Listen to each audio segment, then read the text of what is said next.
The funeral reception was winding down when my sister Caroline pulled me aside with that fake sympathetic smile she'd perfected over the years. "David, we need to talk about Dad's will," she said, her manicured fingers clutching a folder that would change everything between us. What she didn't know was that I'd been recording our conversations for weeks, ever since I discovered her plan to manipulate our grieving father into changing his will. As she handed me the doctored documents that cut me out of my rightful inheritance, I felt the weight of the hidden recorder in my pocket.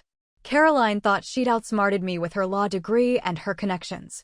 She had no idea that her little brother had been 3 steps ahead of her the entire time, building a case that would expose not just her theft, but the web of lies she'd built her entire career on. Quick, drop a comment telling me where you're watching from and whether you've ever had a sibling who thought they were smarter than you. Now, if you've ever been underestimated by family who should have known better, smash that subscribe button because this story is about a calculated takedown that left no stone unturned. Hit that like button if you think people who steal from family deserve everything they get. Let's dive into this sibling rivalry turned nuclear warfare. My name is David Whitman, and until 6 months ago, I was just the younger brother who never quite measured up to Caroline's achievements. She was the Harvard-educated attorney with the corner office and the perfect suburban life. I was the community college graduate who ran a small auto repair shop in the same town where we grew up. Our father, Robert Whitman, owned Whitman Manufacturing, a company he'd built from nothing into a multi-million-dollar operation that employed half our town. For 30 years, he'd always made it clear that the business would be split equally between Caroline and me when he retired or passed away. Caroline saw this as her birthright. I saw it as an opportunity to finally prove myself worthy of the family name. The problem started when Dad was diagnosed with early-stage dementia. At 72, he was still sharp most days, but the diagnosis scared him. He wanted to get his affairs in order while he still could make clear decisions. Caroline, being the attorney in the family, naturally took charge of Dad's legal arrangements. She moved back from the city to help take care of him, though I noticed she spent more time in meetings with his lawyers than actually caring for his needs. I was suspicious from the beginning. Caroline had always been calculating, always working angles that others couldn't see. Even as children, she'd manipulated situations to her advantage, then acted innocent when consequences fell on others. When we were kids, Caroline once convinced me to borrow money from Mom's purse to buy her a birthday present, then told Mom I'd stolen it when she found the money missing. I got grounded for 2 weeks while Caroline played the role of the concerned sister who was worried about David's behavior. That pattern continued throughout our lives. In high school, she'd sabotaged my relationships by telling girls I was emotionally unstable after our mother's death. In college, she convinced our father that my choice to study automotive technology instead of business was a waste of his investment in my education. So when Caroline suddenly became Dad's primary caregiver and legal advisor, every instinct I had told me to be careful. The first red flag came during a family dinner at Dad's house. Caroline was discussing his estate planning with an enthusiasm that seemed inappropriate given the circumstances. Caroline spoke with legal precision while cutting her steak. "Dad, we really need to think about the most efficient way to structure the inheritance. The tax implications alone could cost the estate hundreds of thousands if we don't plan properly." Dad looked confused, his fork halfway to his mouth. "I thought we already decided. Half to Caroline, half to David. Keep it simple." Caroline's voice took on a patronizing tone. "Dad, that's not really fair, is it? I mean, David has his little garage, which is nice, but I'm the one with the legal and business background to actually run Whitman Manufacturing. Maybe we should consider what's best for the company's future." I felt my blood pressure rising. "Caroline, we've never discussed changing Dad's original plan." She turned to me with that condescending smile I'd learned to hate. "David, this isn't about feelings. It's about business reality. You fix cars. I understand corporate law, contracts, and financial management. Which one of us is actually qualified to run a manufacturing company?" Dad's confusion was evident as he looked between us. "I don't know. Maybe Caroline has a point. I want what's best for the business." That night, I realized Caroline was manipulating Dad's confusion and his desire to protect the company. She was systematically undermining my relationship with him while positioning herself as the responsible choice. I decided to fight back, but I needed to be smart about it. Caroline had all the advantages: legal training, Dad's current trust, and years of experience manipulating people. But I had something she didn't expect: patience and the willingness to document everything. I started visiting Dad more frequently, but I also started recording our conversations. Not to use against him, but to protect both of us from Caroline's manipulation. I installed a small digital recorder app on my phone and made sure to capture every interaction when Caroline was present. The recordings revealed a pattern that made my stomach turn. Caroline was systematically feeding Dad false information about my abilities, my commitment to the family, and my intentions for the business. During one recorded conversation, Caroline told Dad I'd been asking friends about the value of the company and making plans to sell it immediately after inheriting. Both statements were complete lies, but Dad's declining memory made him unable to distinguish between Caroline's fabrications and reality. Caroline's voice carried false concern as she spoke to Dad. "I'm worried about David's priorities, Dad. He's been telling people around town that he can't wait to cash out and retire. Is that really what you want for the company you spent your life building?" Dad's voice was shaky with confusion and hurt. "David said that? But I thought he wanted to learn the business." I had never said anything remotely like that, but Caroline's lie was planted with surgical precision. She knew Dad's memory issues would make him unable to recall whether he'd actually heard me say those things or if Caroline had just told him I'd said them. Another recording captured Caroline discussing my drinking problem, a complete fabrication based on the fact that I'd had beer with dinner at a family gathering. She painted a picture of me as unreliable, irresponsible, and only interested in money. But the most damaging conversation happened on a Tuesday evening when Caroline thought I was working late at the shop. She was telling Dad about my secret meetings with business valuation experts. Caroline's tone was heavy with manufactured disappointment. "I drove by Benson and Associates yesterday, and I saw David's truck in their parking lot. That's the firm that specializes in business liquidation, Dad. He's already planning to sell the company. He's probably getting estimates on how quickly he can convert everything to cash."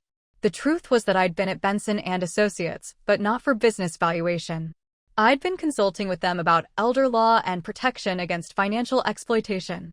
I was trying to understand how to protect Dad from exactly the kind of manipulation Caroline was perpetrating. Dad's voice broke with betrayal. "I can't believe David would do this behind my back. Maybe I've been wrong about him all these years." Listening to that recording later, I felt a rage unlike anything I'd ever experienced. Caroline was weaponizing Dad's love for his company and his fears about his declining mental capacity to steal my inheritance and destroy my relationship with him. But I also realized I now had evidence of her systematic deception. Every lie was recorded, time-stamped, and undeniable. The next phase of Caroline's plan involved bringing in her own legal team to update Dad's estate planning. She convinced him that his current will was outdated and inefficient and needed to be completely rewritten. Caroline arranged for Dad to meet with her hand-picked attorney, Marcus Webb, who specialized in complex estate planning. What she didn't tell Dad was that Marcus was also Caroline's former law school roommate and someone who owed her significant favors from their shared history.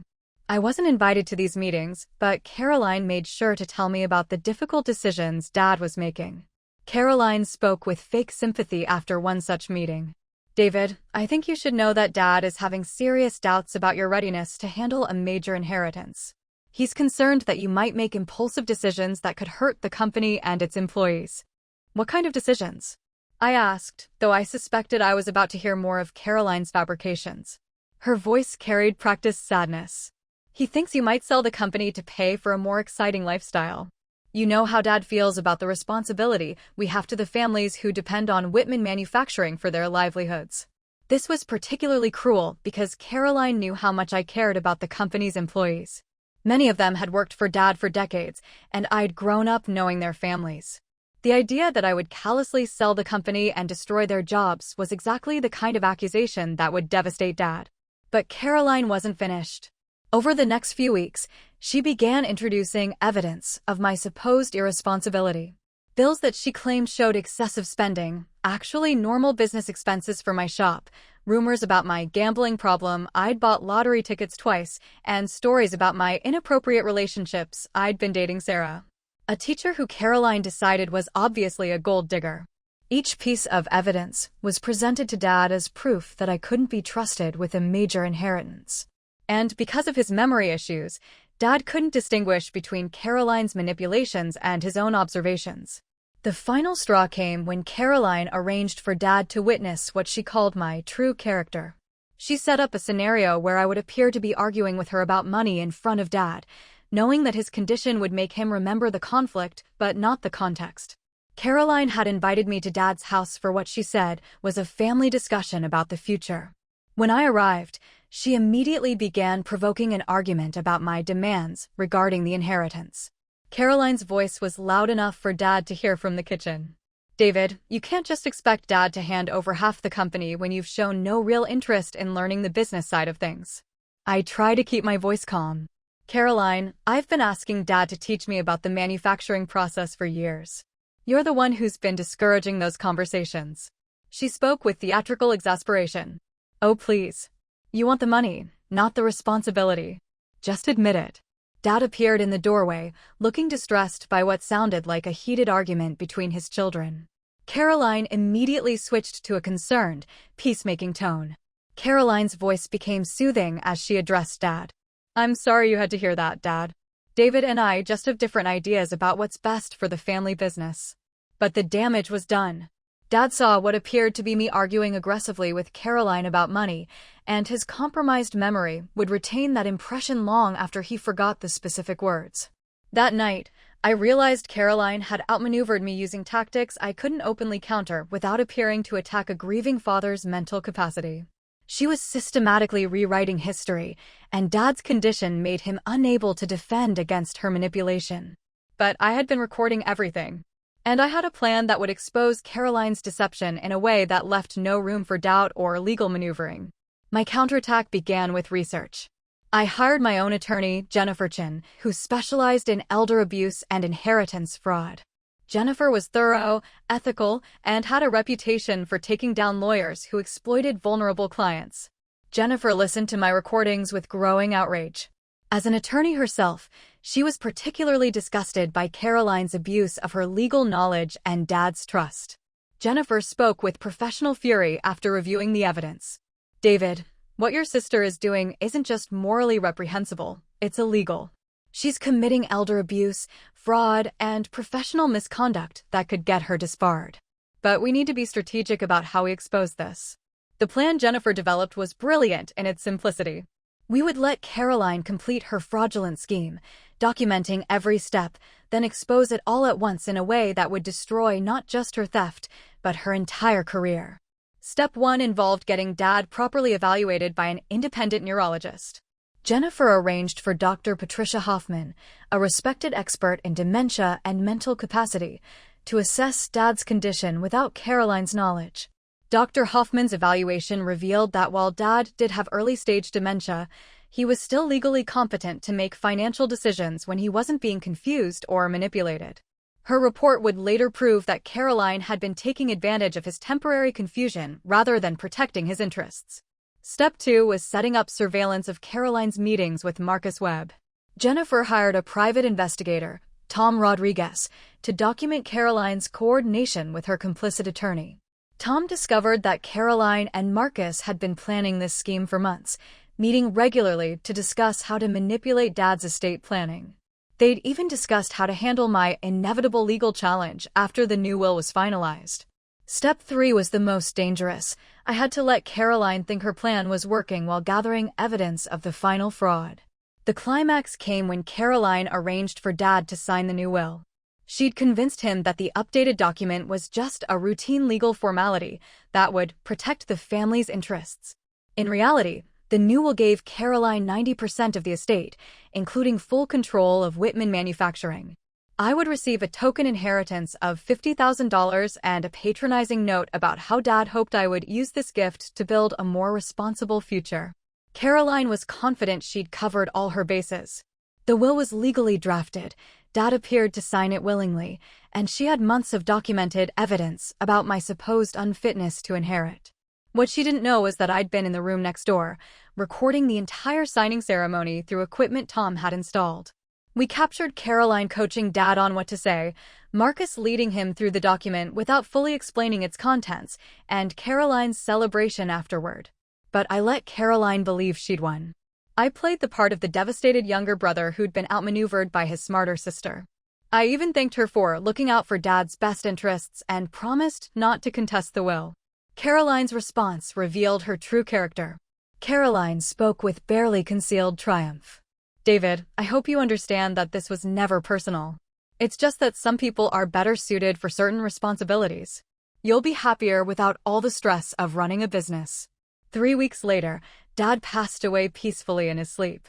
The funeral was beautiful, attended by hundreds of people whose lives he'd touched through his business and his generosity. At the reception afterward, Caroline played the role of the grieving daughter perfectly. She spoke eloquently about Dad's legacy and made sure everyone knew that she would be taking over Whitman Manufacturing to honor his vision. But she also made sure to pull me aside privately to gloat about her victory.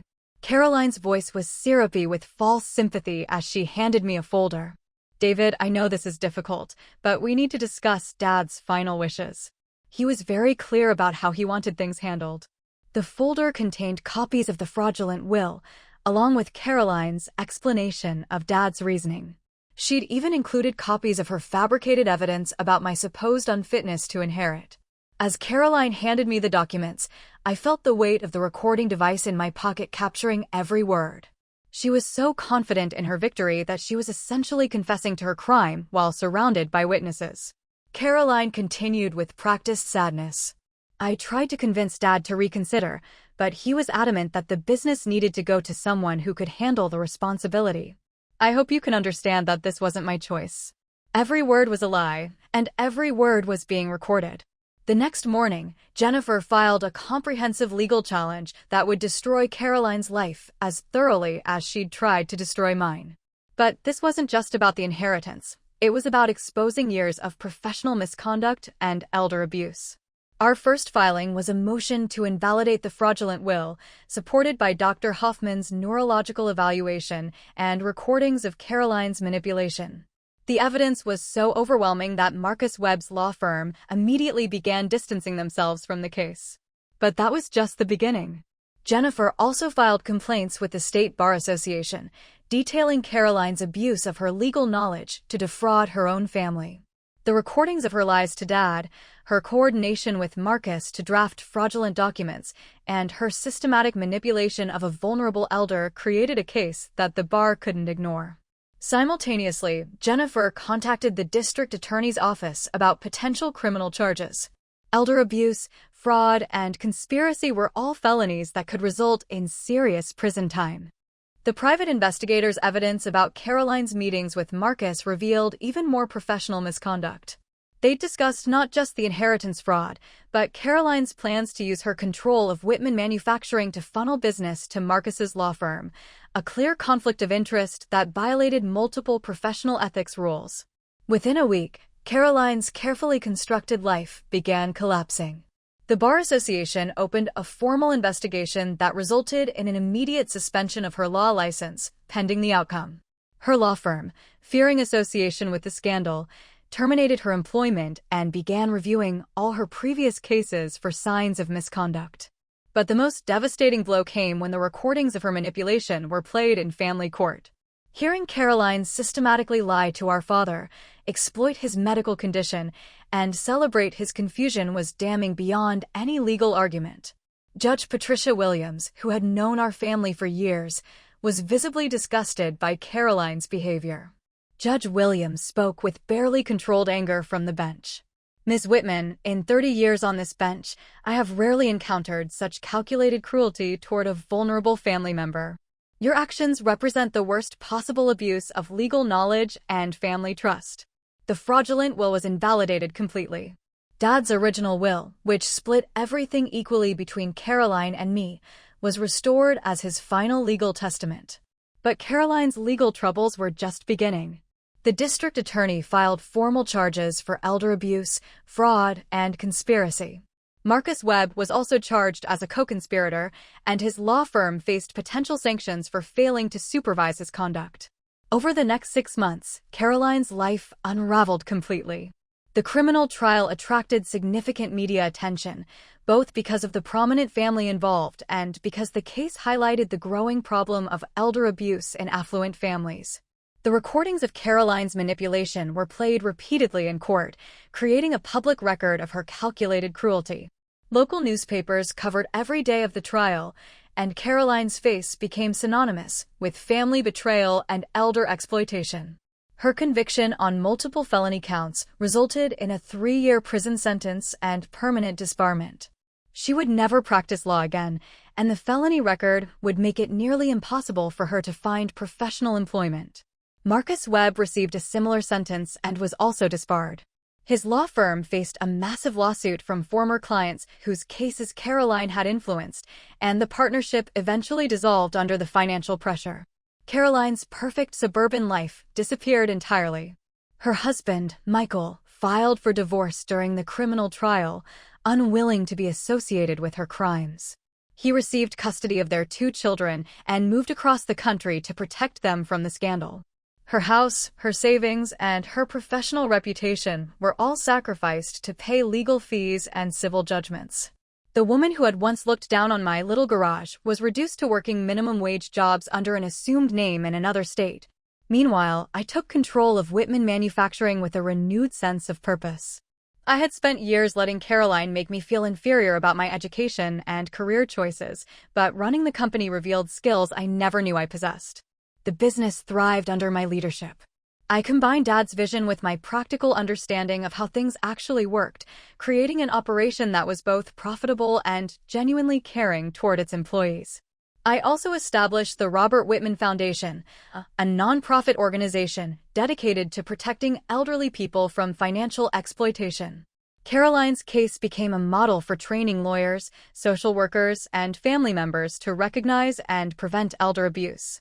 3 years after Dad's death, I stood in the same conference room where Caroline had once humiliated me about my qualifications to run the family business. But now I was meeting with executives from a Fortune 500 company who wanted to acquire Whitman Manufacturing for 3 times what Caroline had thought it was worth. I turned down their offer. The company Dad built was never about money. It was about providing good jobs for good people and contributing something valuable to the community. I wasn't going to betray that legacy for any amount of money. Instead, I used the foundation to fund a major expansion of our manufacturing capabilities, creating 50 new jobs and attracting additional businesses to our town. The economic impact transformed our community in ways that Caroline, for all her legal training, had never envisioned. My relationship with my nephews also recovered. Once they were old enough to understand what had really happened, they reached out to reconnect with their uncle. Caroline's ex-husband, Michael, even thanked me for protecting the boys from their mother's influence. Michael spoke with genuine gratitude during one of our conversations. "David, I always knew Caroline was manipulative, but I never imagined she could do what she did to your father. Thank you for making sure the truth came out before she could hurt anyone else." The most satisfying vindication came when I received a letter from one of Caroline's former law school classmates. She described how Caroline had always been known for her willingness to bend ethics for personal advantage, and how their graduating class had been relieved, but not surprised, when news of her crimes became public. As for Caroline herself, I heard through mutual acquaintances that she was working at a call center in another state, living in a small apartment and estranged from her children. She'd tried to reach out to me once, through a lawyer, seeking some form of reconciliation or financial help. I declined. Some betrayals are too fundamental to forgive, and some consequences need to be permanent to serve as proper deterrence. The recording equipment I'd used to expose Caroline's crimes still sits in my office desk, but I've never needed it again. The people in my life now understand that honesty and integrity aren't negotiable values, and anyone who thinks they can manipulate or exploit others will find themselves facing consequences they never anticipated. Looking back, I realized that Caroline actually did me a favor. Her attempt to destroy me revealed strengths I never knew I possessed and freed me from a lifetime of feeling inferior to her achievements. Running Whitman Manufacturing taught me that success isn't about degrees or credentials. It's about understanding people, solving problems, and creating value for others. Caroline had all the formal qualifications, but lacked the character necessary for true leadership. The foundation we established in Dad's memory has helped dozens of families protect their elderly relatives from financial exploitation. We've trained lawyers, social workers, and family members to recognize the warning signs of elder abuse and respond effectively. Most importantly, I learned that patience and careful documentation are more powerful than any law degree when it comes to exposing fraud. Caroline thought she could manipulate her way to success, but her own words became the evidence that destroyed her. I kept one recording that I listened to occasionally, not out of cruelty, but as a reminder. It's Caroline's voice from that final conversation at Dad's funeral reception, confidently explaining why she deserved everything and I deserved nothing. Every time I hear that recording, I'm reminded that the people who think they're the smartest in the room are often the ones who don't see the trap they're walking into. Caroline spent years underestimating her little brother, who just fixed cars. She never imagined that someone with grease under his fingernails could outmaneuver someone with a Harvard law degree. But intelligence isn't about where you went to school. It's about understanding people, planning carefully, and having the patience to let your enemies destroy themselves with their own arrogance. In the end, Caroline got exactly what she deserved, a life that reflected the true value of her character. And I got something much more valuable than the inheritance she tried to steal. I got the satisfaction of knowing that justice was served and our father's legacy was protected. Sometimes the best revenge isn't what you do to your enemies. It's what you build after they've revealed their true nature and removed themselves from your life. So we've reached the end of today's story. Do you think Caroline's punishment fit her crimes, or should David have tried to forgive and rebuild their relationship? I want to hear your thoughts. Have you ever had family members who thought they could outsmart you? Drop your opinions in the comments below and let's get a discussion going. If this sibling rivalry revenge story kept you hooked, smash that like button. And if you're new here, hit subscribe for more stories where patience and evidence triumph over manipulation and lies. Thanks for watching, and I'll see you in the next one.